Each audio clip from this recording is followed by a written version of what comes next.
Welcome to Stocks to Watch, where we have exclusive interviews with business leaders to help you make better investment decisions. I am Munir Baraz, your business analyst and host, and today I'm speaking with Elmer B. Stewart, President and CEO of Copper Fox Metals, a Canadian exploration and development company focused on unlocking some of North America's most promising copper deposits. With key projects in British Columbia and Arizona, including a 25% stake in the large Schaft Creek project alongside mining giant Teck, Copper Fox is positioning itself to meet the rising global demand for copper. Hello, Elmer. Welcome on the show. Yes, glad to be here. Good to see you again. Likewise, sir. There's a lot that we would like to cover today, especially that you've had an eventful year, 2025. So let's just get started. You have two important properties that saw significant progress in 2025. Let's start with Van Dyke. The project made major strides this year with the completion of the preliminary geometallurgical model and the PFS execution plan. What were the most important learnings from this work? Well, let's start with the geometallurgical work. It's the first time we actually did it because during the summer when we prepared the execution plan, we had a fairly talented metallurgical team work on that execution plan with us. And from that, we got some ideas. And the main benefits of doing that was we've been able to domain the various minerals inside the Van Dyke deposit. And what that basically gave us, it showed us the variability of these deposit minerals across the deposit, which is quite important when you go into the leaching process. And also, depending on the leachability of the mineral, it has an impact on your operating costs, your future projected copper production down the road. Wonderful. And so that's definitely a good news, this variability. If you could tell us more, with this improved understanding, what does it tell you about the potential economic viability of the Van Dyke project? Before we continue, be sure to subscribe to our channel and ring the bell to get notified about our latest videos. Well, everything we did since 2021, in 2020, we completed a preliminary economic assessment. We'll refer to it as a PEA. And that essentially showed the project is as a near-term, mid-size, environmentally friendly, sustainable potential copper mine located in Arizona. And that's basically the setting for the whole Van Dyke project. And that's really good news. And so what we did was we went ahead and we prepared the execution plan, and it was done by a very sophisticated and experienced group of professional engineering firms in Arizona. And from that, what we decided we were going to do is we're going to do a PEA, incorporate the results of the PEA, because all the studies we did since 2021 have been positive. They've returned positive results. We eliminated some issues that could be operating issues down the road, and we added some very significant technical information to the project. We're going to do the PEA, incorporate those into the PFS program execution plan, and then hopefully be able to advance the project into the activities required to complete the PFS. Okay, so this is moving according to plan. And as you mentioned, it's near stage, environmentally friendly, with a lot of economic potential. So you have that asset here in your portfolio. Let's move to the other asset you have, which is the Schaft Creek. What is the current status of this project, and what remains to be completed before it can formally enter the PFS stage? Yes, 2025 was actually it's wrapping up the work that was the enhancements that was identified in the 2021 PEA. And the results of those studies haven't been completed yet. But once they're completed, then the plan there would be, and we've announced this through Teck and Copper Fox announced this by way of private news release, is the plan is for Teck to do a complete internal review of the project and determine the project readiness to transition to the PFS stage. Now, clearly, Schaft Creek is a substantially larger project than Van Dyke, quite important to Copper Fox. And so once they get those studies completed, the review process will start.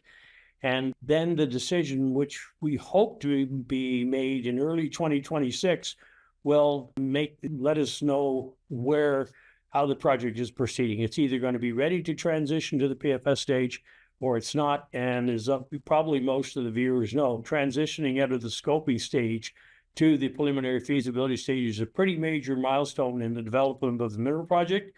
And that's not an easy level to achieve.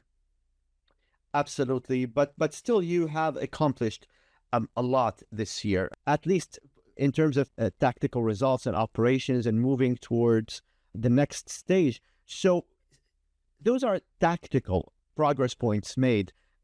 Strategically, what makes 2025 so important for Copper Fox? Sorry, didn't mean to interrupt you there, but in 2025, essentially we're setting the stage at both Van Dyke and at Schaft Creek to determine project readiness to move into the PFS stage. Now, we have already made that determination for the Van Dyke project because we own Van Dyke 100%, and we don't have a partner now. Then Schaft Creek is owned with 25/75 Copper Fox Teck. So Teck, as the operator, they're going to be making that decision. And so, as I said earlier, that decision process hopefully we'll get underway real soon, and that decision will come on early 2026. I can't say when, but they got to go through the process. And so everything we did in 2025 set us up to make those decisions to move into the next phase of the project.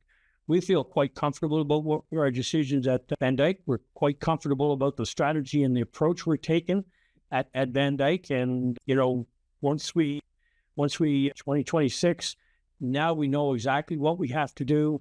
Clearly, we want to finish the PEA. We want to incorporate those results in to optimize the execution plan, start the permitting activities because they can take quite a long time to commence a drilling program and a multi-purpose program, because our first priority at Van Dyke is going to be setting up a hydrogeological and water quality sampling grid across the project, because that's very important to the regulatory authorities in the United States. And from that multi-purpose drilling program, we're going to be able to get a lot of data sets that will help other parts of the project, like metallurgy, resource, geotechnical, and other parameters like that. That's really great to hear. If I could ask you, what else excites you about what you've accomplished so far and where the company stands and what's coming ahead? Well, in 2026, I'm looking, we're kind of hopeful that the project at Schaft Creek will transition to the PFS stage. We want to get the PEA done at Van Dyke. We really want to move those projects. We'd like to see those projects move ahead, primarily because if you look at the implied increase in valuations based on current metal pricing, which is substantially higher than what we use in our technical reports, that's a very positive thing. If the projects do go to the PFS stages, especially at Schaft Creek, that's a major, major milestone, a significant catalyst. The other thing is, what's coming up is a lot of questions are being asked about the Anglo-Teck merger in BC, or the merging the two companies. Now, given what we've heard in the news from the combined company, their joint news release, they're planning on spending a considerable amount of money in the province of British Columbia in the first 5 years. And the consensus is a big portion of that, or a portion of that's going to be spent on projects in British Columbia. Now, Teck only have two projects to my knowledge. One is Schaft Creek, which I really like, and the second one is Glore Creek, which I really don't know much about. But either way, it looks like they are planning to aggressively move those projects forward, and the decision to be made to transition that thing, Schaft Creek, to the PFS stage, would be a major catalyst for sure. But yeah, I'm excited about 2026 because I think metal prices are going to go higher. I don't think the demand is going to come down. I have been telling people, even at 50%, even if the demand is only 50% of what they're talking about, the industry's still going to have a trouble supplying the commodity that's needed across the board, especially when you see this build out of AI, the electrification, the replacement of aging infrastructure. That's probably the best metal cycle I've seen in my 49-year career in this business. I'm sure that's a very positive development for shareholders, of course. And I want to ask you, given this, if you put Copper Fox Metals next to its peers, where does the company stand? Well, first and foremost, we're quite undervalued compared to what you would normally expect in our peer group, and we're working on trying to improve that. The share price is moving up slowly, but at least it's going in the right direction. And that, with the PEA and with the advancement, we expect that hopefully that if the decision is made by the JV to move the project into the PFS stage at Schaft Creek, that's good. We should see we are hoping for a re-rate of the valuation of the company. Because as I said, PFS is a major milestone in the project development. Not everyone gets there. And so we expect that would be a pretty significant catalyst for a cause of re-rating of the valuation of the company. And it also would tell the industry at large that these are now very significant projects with good potential possibly to go into production at some time down the road. Because what's going on in the industry is that most of your high-grade deposits close to surface are either in production or they're trying to get them into production. Well, what's happening because of the lack of discovery of big, high-grade, near-surface deposits? The focus is now looking at projects like Van Dyke and Schaft Creek, and these are the types of deposits that I think are going to gain a lot of attention over the next 3 to 5 years, because it's the closest near-term to being able to develop and bring more critical metals on stream within the next, say, I don't know, usually takes 5 years to build them, depending how long the permitting is, 1 to 3 years. Anyway, let's say next 4 to 10 years. Absolutely. That's a very good position to be in, especially with gold and silver performing the way they have so far this year. I mean, gold is up by 50 or 60%. Silver, almost 90% or so. Really, really great numbers and a great diversified exposure to have for investors, I'm sure. And you're also moving steadily in your development process. So for shareholders, current shareholders, and people who are still on the fence, what makes Copper Fox Metals a great investment opportunity, and what catalysts should they watch out for next year and beyond? Yeah. Well, the reason Copper Fox is, like I said, it's a multi-asset, copper-dominated project, highly levered to, say, critical metals. Our primary critical metal is copper. It's now declared a critical metal in the United States, which is fundamentally important.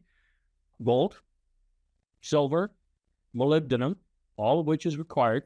Prices have gone up substantially in the last year and a half. Really adds a lot of implied value for those people who want to look at the impact of those metal price increases. Look at our corporate website, and we have 2 slides showing the impact at Schaft Creek and the impact at Van Dyke based on metal price increases, and I think people are going to find them quite surprising. The other thing is that we've got a lot of potential to expand resources on the 3 projects where we currently have resources, and in addition to that, those 2 projects we have in Arizona, Mineral Mountain and Silver Butte, they could yield the next porphyry copper discovery in Arizona probably within the last 20 to 25 years. Because if we're able to make a discovery, and I say if we are, we have to prove that, then that will be the first probably pure play, exploration play discovery in Arizona in the last, like I said, 20, 25 years. Amazing. As you said, there's a lot of mineral potential to be discovered there, and also a potential for a re-rate for Copper Fox Metals. So I'm sure this is an opportunity worth keeping on investors' watch list. Elmer B. Stewart, CEO and President of Copper Fox Metals, thank you so much for being here today and sharing all of those insights. We wish you all the best in 2026 and beyond. Thank you so much. Thank you.